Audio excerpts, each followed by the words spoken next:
Chapter 1: The Collision of Fate. It was a warm Saturday afternoon at Jabi Lake Mall. The sun glittered off car windscreens, children laughed near the fountain, and Amirah Yusuf rushed through the crowd balancing a phone, a purse, and a birthday gift bag. She wasn't searching for love, only the restaurant where her friends waited. Then fate decided to trip her timeline. From the opposite direction came a man carrying 2 steaming cups of caramel coffee. Their paths crossed, literally. Coffee sloshed, the bag dropped, and time stopped. "Oh my God! I'm so sorry," she gasped. "No, my fault," he chuckled, steadying her arm. "I should have been watching where I was going." Their eyes met, warm brown against honey brown. Something in that gaze was oddly familiar, like meeting a person she'd only known in a dream. "I owe you a new coffee," she said. "Then I owe you new perfume," he teased, nodding at the few splashes on her sleeve. They both laughed. She caught his scent, clean, woody, confident. He caught her nervous smile. They parted with a polite wave, but both turned back at the same moment. One glance too long, one heartbeat too fast. That night, Amirah replayed the encounter again and again. She didn't even know his name, but her heart had memorized his eyes. Chapter 2: The Stranger Returns. A week later, at a charity fundraiser in Maitama, Amirah represented her company. Elegant gowns, champagne glasses, polite laughter. The kind of event she barely enjoyed, until she heard that voice again. On stage stood the same man, neat suit, calm confidence, presenting a project for affordable housing for orphans. "Architecture," he said, "isn't about walls. It's about belonging."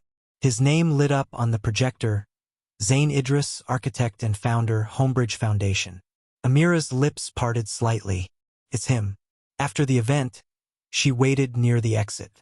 When he noticed her, his face broke into a knowing smile. "The perfume survivor," he said. "And the coffee criminal," she replied. They both laughed. The air between them softened. He offered her coffee again at the nearby cafe. Conversation flowed like old friends reuniting after years apart. Books, travel, faith, dreams. Zayn spoke with purpose. Amirah listened with curiosity. She told him she loved helping people find homes through her real estate work. He said he designed spaces that make people feel home. By the time the waiter brought the bill, neither wanted the evening to end. "I feel like I've known you longer than 2 meetings," he admitted. "Maybe we met in another lifetime," she joked. They exchanged numbers, and smiles that lingered longer than goodbyes. Chapter 3: The Language of Hearts. Days turned into weeks. Every sunrise came with a good morning text. Every night ended with a sleep well, sunshine. They met on weekends, picnics by Jabi Lake, spontaneous drives to Yusuma Dam, quiet prayers in between conversations about purpose. Zayn told stories of his late mother, how she taught him that love isn't loud, it's consistent. Amirah shared her dreams of opening her own property firm for women. "You see beauty in everything," he said once. "Maybe that's because I'm looking at you," she replied, blushing. Love grew naturally, without force. Friends noticed her glow.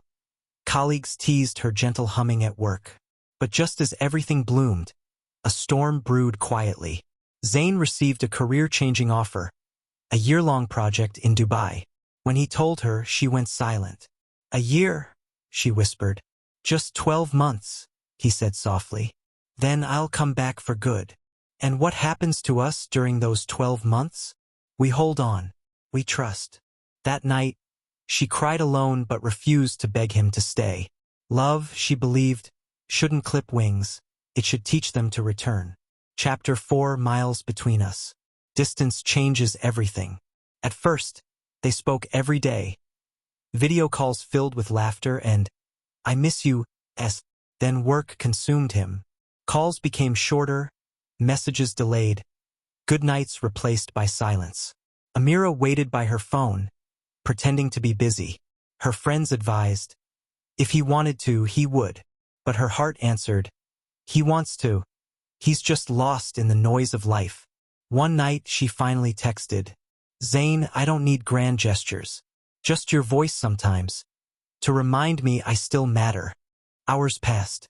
Then his reply came, "You matter more than anything. I'm just trying to build something worthy of you." But months stretched. Birthdays went uncalled. Ramadan came and went. Loneliness grew heavy. Still, she whispered his name in every prayer. Meanwhile, Zayn battled his own guilt. Long nights, deadlines, exhaustion, and a constant ache in his chest. He looked at her photos every night, whispering, "Soon." By the 9th month, even hope felt fragile. Then silence. Complete silence. Chapter 5: The Return.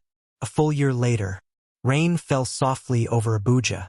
The streets shimmered under streetlights. Amirah sat by her apartment window, tea in hand, staring at the city skyline that once echoed their laughter. A knock echoed. Once, twice. She opened the door and froze. There he was, soaked from the rain, holding a single white rose. "Zayn, I promised I'd come back," he said, breathless. "And I kept my promise." Her eyes filled instantly. He stepped closer, voice trembling.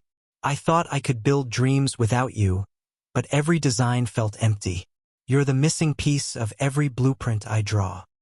He knelt, rain dripping from his hair, and opened a small box. "From the first time our eyes met, my world changed. I don't want another sunrise without you. Amirah Yusuf, will you marry me?" Tears mixed with raindrops as she nodded, whispering, "You had me from the moment you said sorry." They hugged under the rain, the same element that witnessed their reunion, washing away every distance, every silence. Epilogue: When Eyes Remember. Years later, their home in Gwarimpa was filled with laughter, drawings, and love. Their daughter once asked, "Mama, how did you and Daddy meet?" Amirah smiled at Zayn. "He almost spilled coffee on me." Zayn laughed, kissing her hand. "Best accident of my life." Every anniversary, they'd return to Jabi Lake Mall, sit by the same cafe, and watch strangers walk by, wondering which pair of eyes fate would connect next. Because love doesn't always arrive with fireworks or fancy plans. Sometimes it begins quietly, when eyes speak the language hearts already understand.